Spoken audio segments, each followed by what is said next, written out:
The Super Bowl 57 rematch is upon us. What's going on, Chiefs Kingdom? You're watching the Chiefs Sport by Chat Sports. My name is Jay Sandrews, and we appreciate you watching as always. And boy, oh boy, I cannot wait for the Chiefs versus Eagles on Monday night, prime time. And if you can't wait to join us for our watch party, then make sure you like the video, because guess what? We're having a watch party. You want to watch it, have fun with us. Well, you can have the game on one screen, have us on another screen, or if you're traveling, well, put us on. We're going to have play-by-play. We're going to have stats. We're going to have analysis. We're going to have updates. So if you're going to join us for that live watch party, make sure you like the video to let us know. That way we get a head count for who's to come.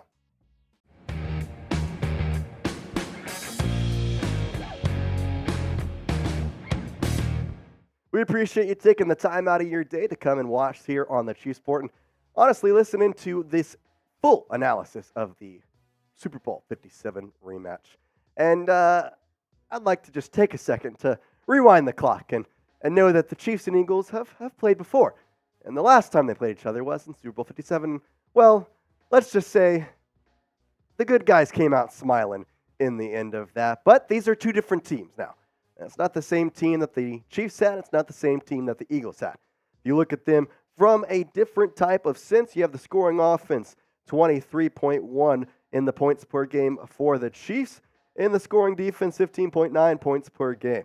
Now, on the Eagles side, 28 points per game ranks them third in offense, and 21.3 ranks them 18th in defense. It's a very neck-and-neck matchup, but Kansas City is the favorite by 2.5, with the over-under pretty high for these two at 45.5, considering the defensive expertise of the Kansas City Chiefs, who just held the best offense in football in Germany to just 14 points into a Tagovailoa and Tyreek Hill and the Miami Dolphins. Well, now they get to face a Eagles team that has a lot of strengths, has a lot of weaknesses, but I think the best thing about this game is not the strength of one team, the weakness of another. It's the strength on strength. And that's where the key matchups kind of come in. So the first one is the Chiefs secondary, who have been absolutely spectacular this season, facing the Eagles wide receivers, who have been also great. You have A.J. Brown. You have Devontae Smith. Now, Dallas Goedert is doubtful for this game, but you're going to have probably Devontae Swift. Yeah, Swift. What a surprise there. Maybe Kelce can go cover him. You can have that, and he'll be a receiver out of the backfield as well. So that's a key matchup to kind of watch as well. Now, the second key matchup where it's strength on strength is Isiah Pacheco and his strong legs versus the Eagles' D-line. The Eagles' secondary has been, I'm going to say, subpar, but the defensive line is pretty stacked with weight and talent. And Pacheco, well, hopefully he'll get more than 12 carries in this game. Looking at you, Andy Reid. If it's 3rd and 1, run the ball, buddy. Run the ball. And then the last and final key matchup that everybody is looking for is the same one that we were talking about, well, just about 8-9 months ago.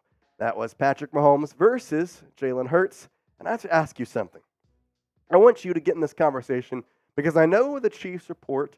We're here, we're Chiefs supporters, we're part of Chiefs Kingdom. But if you take a step back, honestly, I want you to tell me who is the better quarterback. If it's Patrick Mahomes, type 15. If it's Jalen Hurts, type 1. We all know the answer, but take the step back and just, make it believable that we know we're taking bias out of the situation here. Now, if we look at them stat-wise, it kind of proves the point.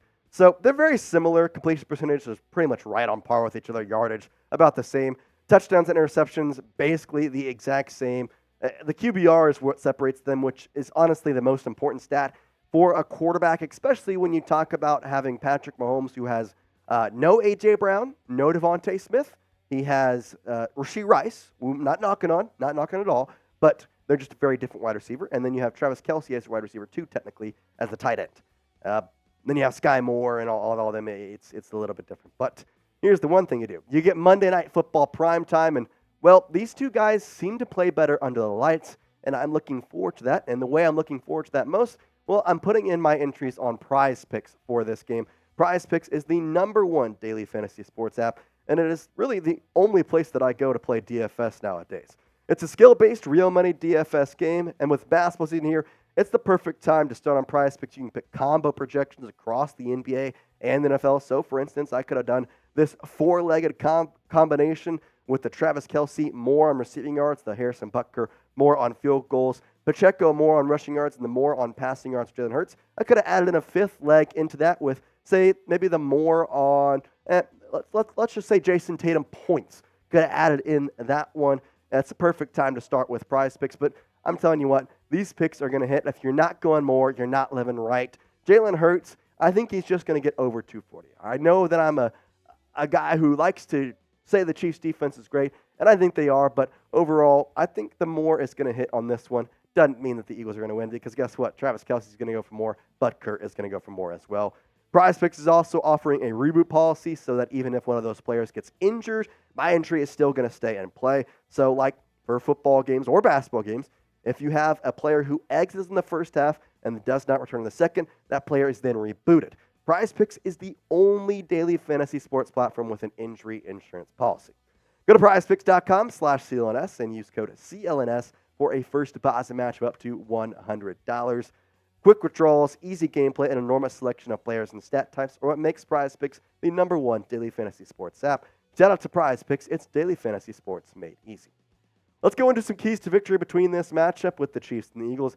The first one, I've mentioned it kind of before in the, let's say, key matchups, and really just kind of talking about this kind of lineup of the Eagles wide receivers, and that's to contain the Eagles guys. Now, I mentioned two, but I'm going to add a third one here to the stat sheet with DeAndre Swift, just because I trust that A.J. Brown and Devontae Smith will be covered well, with A.J. probably most likely being on the wide side of the field. He'll be with L'Jarius Sneed. Devontae probably going to be more of a slot-type guy. He'll be with Trent McDuffie. I think those guys can be held in check. The thing that kind of concerns me is that I don't know if the Chiefs have necessarily faced a really good receiving back just yet. Now, that could be a lot of things, and maybe that's just me thinking that, well, that doesn't mean they're going to be bad, but at the same time, that's going to be a big task for either a linebacker to take care of, so Willie Gay Jr., Drew Tranquill, and ultimately Coach Spags to kind of scheme this defense around. They might not run the ball a lot, although the Chiefs' running defense is definitely a little less than their passing defense. They may use that to advantage by running Swift a little bit and then letting him go out on maybe a little in route, a little screen pass. There's a lot of ways you can use DeAndre Swift. Now, I've talked about their running back and their receivers. Well, let's bring in our running back and Isiah Pacheco, because you got to give him the ball more. I think it's kind of been a tough sled with him. You saw him get less carries in the beginning of the season, then started to get more, and he's honestly played very well throughout this season. Over 500 yards in 9 games, 3 touchdowns, and then just over 4 yards on the average for carry. But 124 carries through 9 games is a little bit more than, or rather a little bit less than I think he should be at. And I think the big point I want to make in this, if it is 3rd and 1, Andy Reid, give him the ball. There has been 4 3rd and 1 chances where you have not given the ball to your power nose back with an O-line who has been top 2 in the entire NFL. There's no reason to stop here and just say, oh, it's 3rd and 1, let's let Patrick make a play. No, you don't have to do that right now. You don't have to, especially with the wide receivers not playing exactly as expected. Give the ball to Pacheco. And I think Andy Reid is starting to know this because he said in his post-game speech that, hey, O-line, my bad. I'm going to trust you more often. We're going to get better. We're going to get better. Well, I want to see that from you, Andy Reid. Give him the ball on 3rd and 1. Let's go to our third key to victory, and that is surrounding the Chiefs wide receivers, which I just mentioned. Catch the ball. You did a great job of that in Germany, but there has been drop problems. There's been drop problems all year. At one point, you had 15 drops, which was the second most in the league. It's gone down since then. The Germany game was decent. We're not going to talk about the Broncos game. That was just a bad game on all sense, but you got to keep that going. You can't just have the Germany game against the Dolphins where you catch a lot of good passes and then just kind of fall flat. Eagles do give you a chance to play well, though. They allow 257 passing yards per game, which is, guess what, 28th in the NFL. So you are in a good place to go out and throw the ball deep, let the ball fly. Now, this was similar to what the Chargers was ranked when you played them. And throwing the ball didn't exactly go well. It didn't go bad, but I think this one you have to go out there. It's going to be a rowdy Arrowhead Stadium on Monday night, prime time. Everybody's going to be watching. Go in there, receivers. Take a deep breath and just put hands on the ball. Pull it in. I want you to let me know your confidence level on these Chiefs wide receivers post the Germany game, because I think we've kind of gotten a little lost in terms of there's still some passion towards the wide receivers needing to be better. But I don't think it's as much as it was after the Broncos game. Now, certainly so, because that game was just atrocious with drops, fumbles, interceptions, just everything going wrong.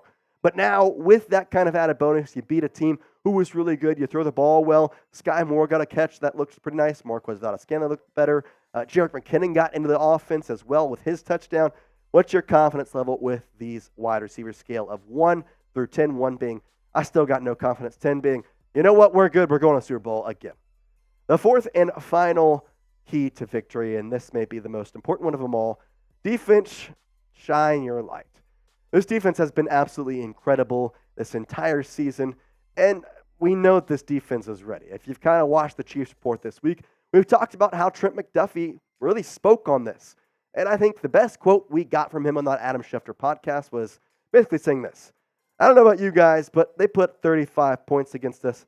I know this year's defense, we're like none of that. We're not trying to give up points, so there's definitely that stigma. Even though we won, that wasn't our best defense.